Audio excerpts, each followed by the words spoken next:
Hello, everybody. This is Just in Case of American Newscape, joining our friend Scott Dudley. And let's say introducing our friend Scott Dudley. Hello, Scott. Welcome to American Newscape. Just in case, welcome. It is a pleasure to be here. I'm shaking off the rust of a couple months of not doing broadcasting work, and it's a pleasure to kind of try to do it right. Well, Scott, you've been an inspiration to me for a long time because of what you were doing professionally. And you had your own regular series in English, and it was really an asset to people all over the world. So, enough said by me. I think I've blown enough smoke up your butt. Okay, Scott, where have you been and what's been happening? So a couple months ago, I actually retired. It's a natural life thing, I guess, when you're working for the government and when you're working, in any sort of system, you age out at a certain point, and it's really probably appropriate to step aside and let younger people with their visions step forward and carry it going. And so I was more than happy to do that because basically I'm getting paid as much money as I was for working to sit on my butt at home.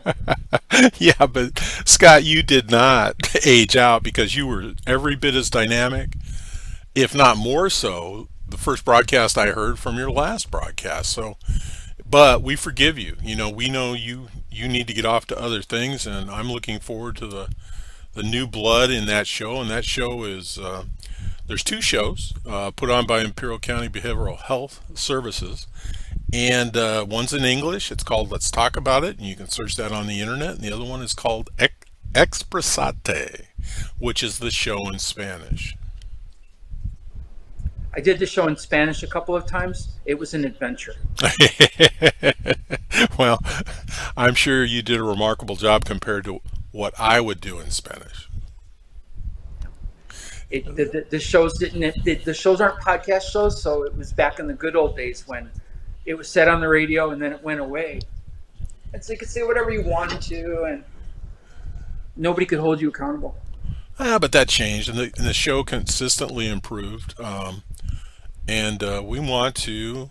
I want everybody to go listen to one of those shows, and we'll put a link to one of them in the Read More. And if we get Scott back here, we would like everybody to congratulate him and thank him for his contributions because this is a remarkable contribution. I should go on and just do a show on what our county agency pulled off, which no other county agency that I know in the United States has even attempted. That was always, it was always interesting, Mr. Justin, to talk to other counties and say, this is what we've done, and this is why we did it, and this is how it came about, and this is how we pull it off. And yeah, their eyes would just go, whoa, because nobody ever occurred to getting information out and public information in that kind of a way. And for a rural county like ourselves, it really made sense to go on the radio. Well, it did, and it became a machine of lots of moving parts, which lots of businesses supporting in their way, and certainly the agency's commitment. It's just remarkable. That's why people need to go see it. But Scott, let's get off of what you've done. What have you done for me lately since you retired, other than petting your cat? Right. Hi, cat. Of course the cat's going to bomb the show. We have lots of cats bombing lots of shows, including my cat from time to time. To be fair and to be honest, I have spent the last 2 months detoxing in a way, because when you work in a system, when you work in a chain of command, when you work in a management system based on 18th century military, you have to kind of edit yourself out of the mix sometimes and really put forward the expectations of the system that you're working within. I mean, that's what integrity is all about. And so having pulled the plug on that and stepped away from that, it's really been kind of a couple of months of me sitting around going, okay, who am I now? And what sort of creative energies do I have? How do I want to put that out? And is some of that going to be directed back towards public opinion, kind of like what we're doing today? Well, I think it will, Scott, because I think you have a gift for it. You and I don't agree on many things, but I think we respect each other. Certainly respect. Dodgers Padres, man. Dodgers Padres. Well, You know, yeah, and then there's the Cubs. But once they won the World Series, I didn't have to be a diehard anymore. They kind of lost their charm to me. I'm actually a Tiger fan. So Detroit. Okay, well, that's cool. All right. Well, we're looking forward to that, Scott. And the other thing that you do, and one thing that you and I have in common, is we've been known to rescue cats from time to time. And I think people that haven't endeavored in that, I wish they would consider it, and I would hope that they get half the satisfaction out of it that you and I do. well, long story short, cats follow human habitation, and we live in Imperial County with our 90 plus degree temperatures. Well, we live in the exact same climate that cats originated in, you know, tens of thousands of years ago. So this area is ideal for feral cat populations, as much as nobody would like that to be true.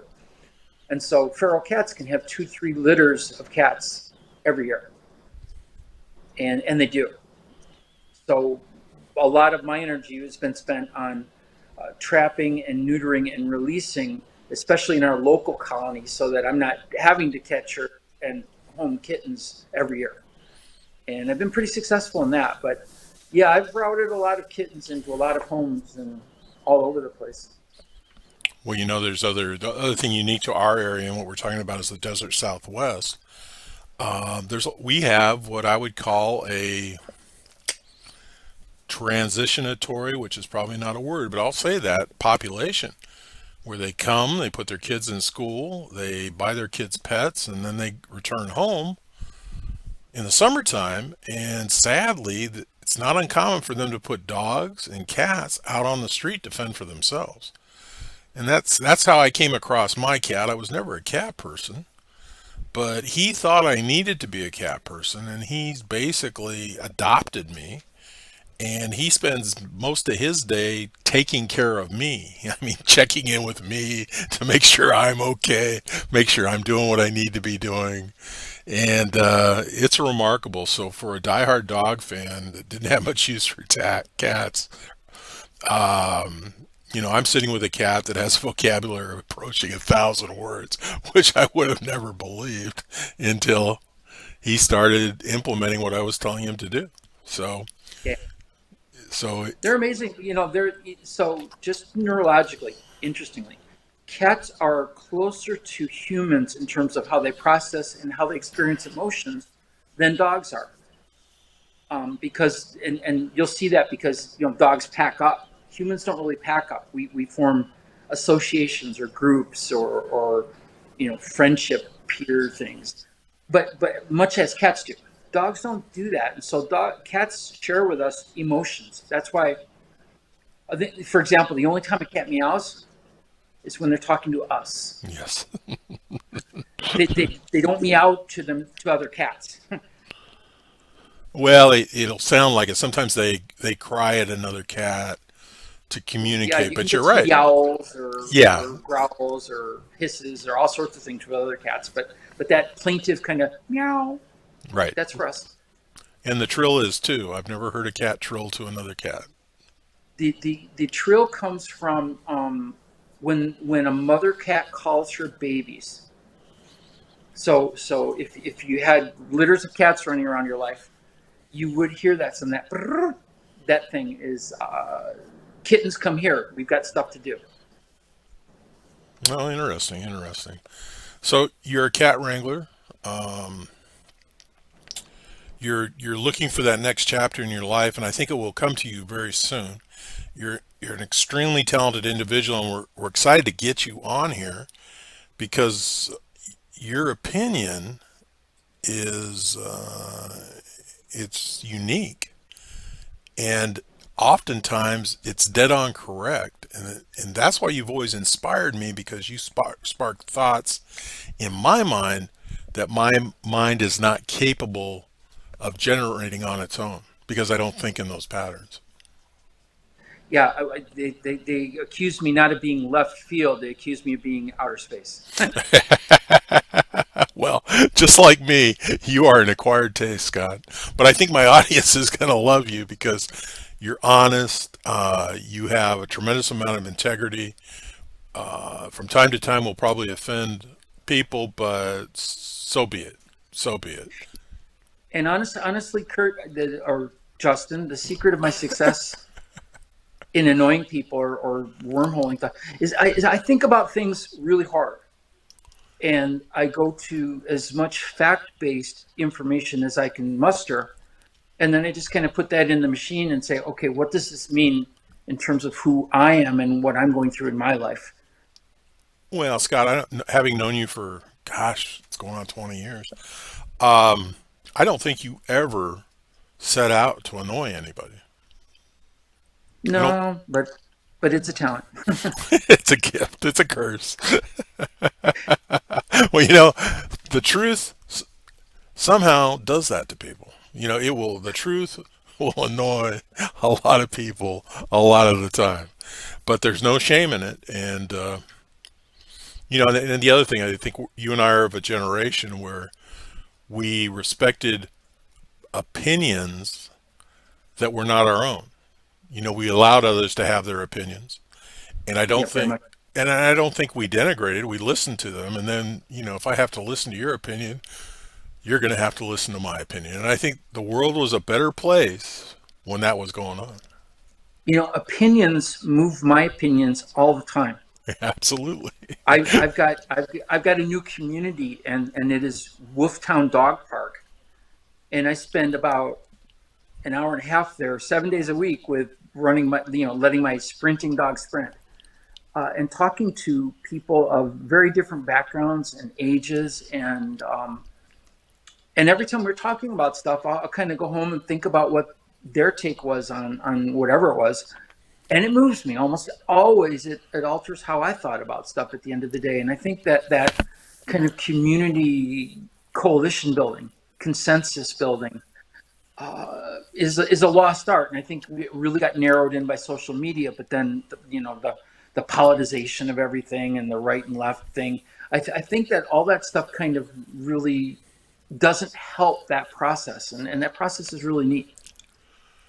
Well, I think it's a burden on people like you and I to try and heal those divisive wounds. And if I go back into my early political days, I remember sitting at the table drinking with Barry Goldwater and Mo Udall. Mo Udall, who ran for president as a Democrat back in the day, great, great, warm politician.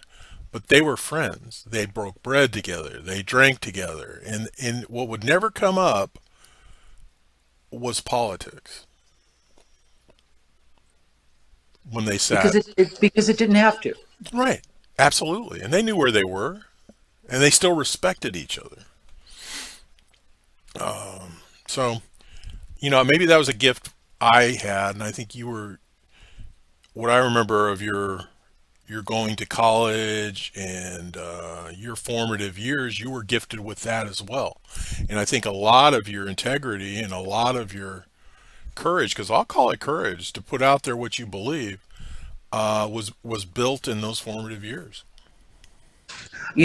I want to blame my father's father, my grandpa Dudley, for this, and in because he took me out in the middle of Saginaw Bay, which is part of Lake Huron, and there are no graphic points. You're out in the middle of water, and he taught me how to triangulate to find fishing holes. So you could go out there in the middle of nowhere, and you could line it up with a point on the right side and a point on the left side and another point on shore, and you could be in the spot that you wanted to be in. And I think that information goes the same way. You think something, you want to line it up with a couple of other places and see if you're in the right spot. And if you do that with information, just like if you do that with fishing, you're going to be, at the end of the day, with a full stringer of information or fish. Well, and the human being is not pig-headed, despite what our wives will tell us from time to time. Um, we're we're evolving. Our minds evolve, our thoughts evolve, our opinions evolve, and that's a good thing. That's part about That's part of being alive. And when we shut down to that, when you shut down to information, you're in essence, you're done. You're just a consumptive life form on the planet. We can't shut down to one another or the opportunity to learn. Well, and I think that part of our culture wants us to shut down because lots of things don't really stand up to questioning. Lots of things don't really stand up to scrutiny, and that's the way that the power brokers, the people who are running the joint here, I think that's what they want. They want us to kind of just shut up and watch TV, eat Well, yeah, Doritos. step and fetch it. Do as I say, not as I do. You know, trust me. Trust. So Trust. we're not building critical thinking in the world. And, that is not being sold in our education system. It's not being sold in our social media. It's not being sold in our commercial media.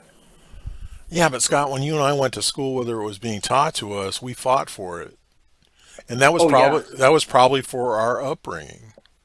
yeah. And I want to say I was lucky enough to have several teachers and mentors who hammered me on it.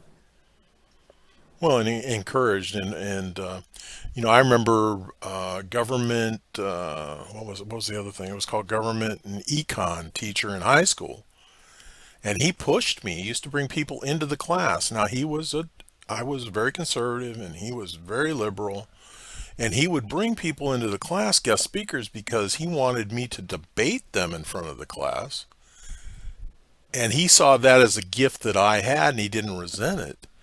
And that did me a world of good. I mean, absolutely a world of good. And what a wonderful mentor. I call, we had another teacher at that school who was teacher of the year for like 10 years straight. And he was a Southwest Histories teacher. And he used to dress up in costumes, and he would passionately teach everything with life experiences. And what I noticed about him when I went to school, we had about 5% of our school population were heroin users. And they were at school. They didn't really participate, but they were in class. And some of these students that I'd been in classes with for years all of a sudden sat up and paid attention and started interacting. And I said, oh my goodness, what an educator. He can inspire those that nobody else could. Those were always the coolest teachers, the ones that could connect to the ones who had already given up on education, who had been so discouraged or so, you know, blamed or whatever, that marginalized, that they weren't a part of that. And now you get this teacher who's dressing up in costumes or whatever, and moving people to kind of begin to think and feel. And thinking and feeling is really all you can do while you're here. Absolutely. Absolutely. And I think that's why we are here, and that should be our goal every day. You know, Scott, I know you've watched another series that we do, but it's with Jerry Maldonado, and that's about encouraging people to get out and do for themselves and not to give up on themselves. And that's part of that whole process. We weren't all Yeah, give. I think that honestly, as a freshly retired person, I think there's a balance. Um, I grew up, being mainlining the Protestant work ethic, right? Yeah, And that was, at the end of the day, your value or your worth as a human being is judged on how hard or how diligently you work. And I get that, and that there's some degree of fairness to that, and it's certainly got some value to it. But it's also kind of nice to be able to kind of forgive yourself. I'm doing nothing today, and be okay with that, and not guilt yourself, and have a loving enough spouse that she doesn't come in and say, what, you're doing nothing today? I've got a list of nothings that you can do while you're doing nothing for me. And but I think there's a balance. I think it's like breathing. Sometimes you're inhaling, sometimes you're going hard, sometimes you're getting stuff done, other times you got to exhale, and just let it go, and pet the cat. and pet the cat. Everybody should be proud of both of us because we're not using overused cliches, which I'm kind of known for. I'm sure we'll break a few out before the end. Well, Scott, The, the cliche is kind of the emergency tank at the bottom of the thing. So as soon as you start kicking down towards empty, it'll start rolling out. it's kind of the back in the when I was trained to debate. Some of the great debaters smoked a pipe, and that pipe was a pause for the cause. It wasn't a pause for the cause; it was a pause to think, to reharness their thoughts, and put them together. So maybe I used cliches in that same fashion back in the day. One of the coolest things about Spanish is they've got the cliches are called dichos, and you can have an entire conversation using dichos, and everybody kind of, because they're all coming from that same homogenous cultural background, they all kind of know what you're talking about, and it's amazingly magical and poetic. I don't know if anybody does any critical thinking in that, but it is something to witness. It really is interesting. Well, they have to do. If they're communicating, they have to be doing critical thinking on some scale. You know, And digging through their cliches to figure out the right one. well, it's wanting to communicate. That's an important aspect of life. When I moved here, I used to be.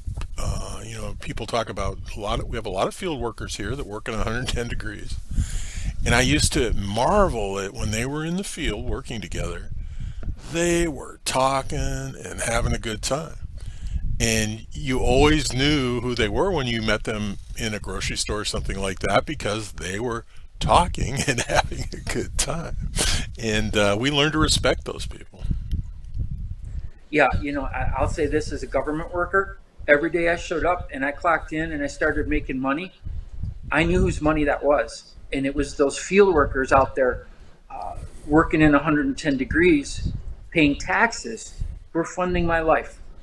And I worked for them. I want to say that honestly, when I clocked in, a little piece of me said, I need to do some good stuff today because those people are out there sweating their asses off.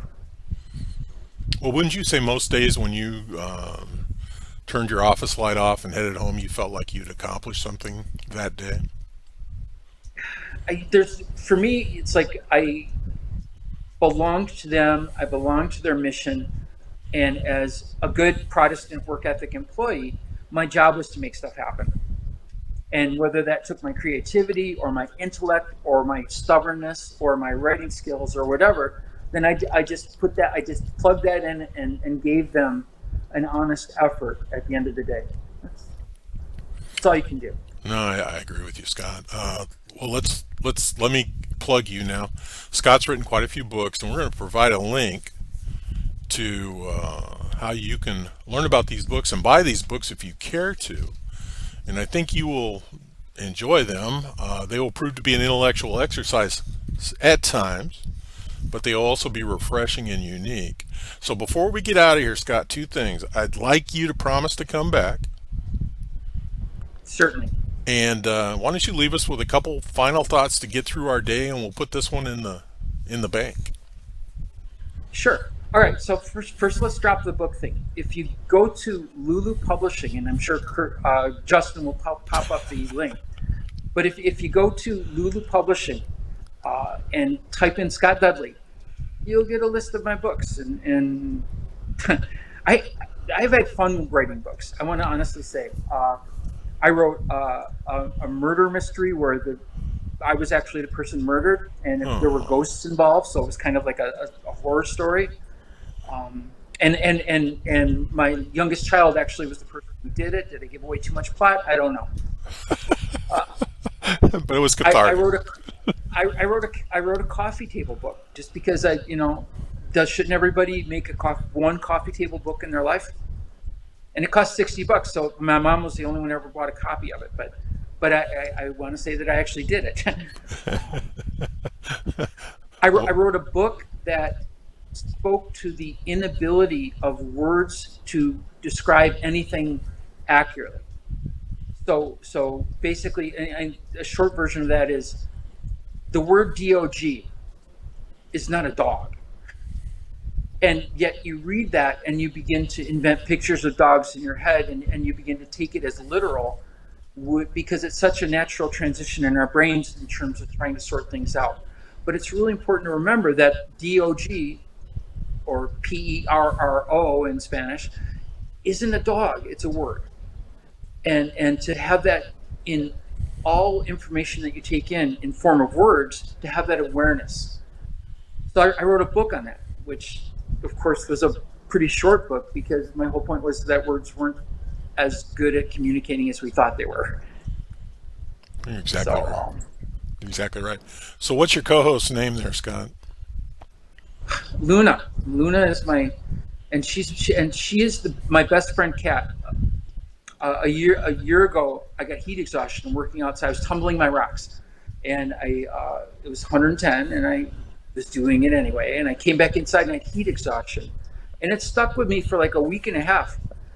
But she saw me come back in, and now every time I go out in the backyard, she stands at the back door and meows.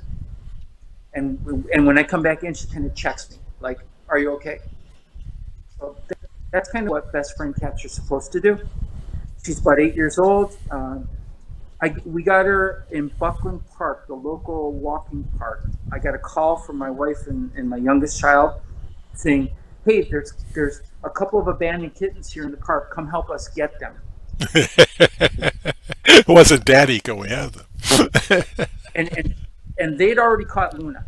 But Luna's brother and a big orange cat named Bernie was up a tree, and so I helped my kid shimmy up the tree and get the cat. And Wow. we got both the cats those days. It's 7.5, 8 years later, and they're still around and doing well. Well, thank you, Luna. And when Scott said cat, he wasn't meaning to offend you because we do know it's just a word if we learned anything today. Right, there you go. All right, everybody. Scott, thank you.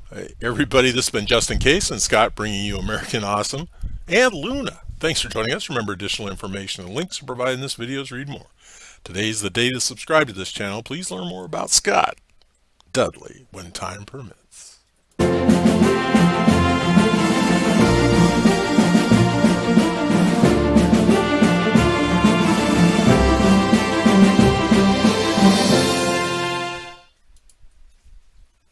Hang on,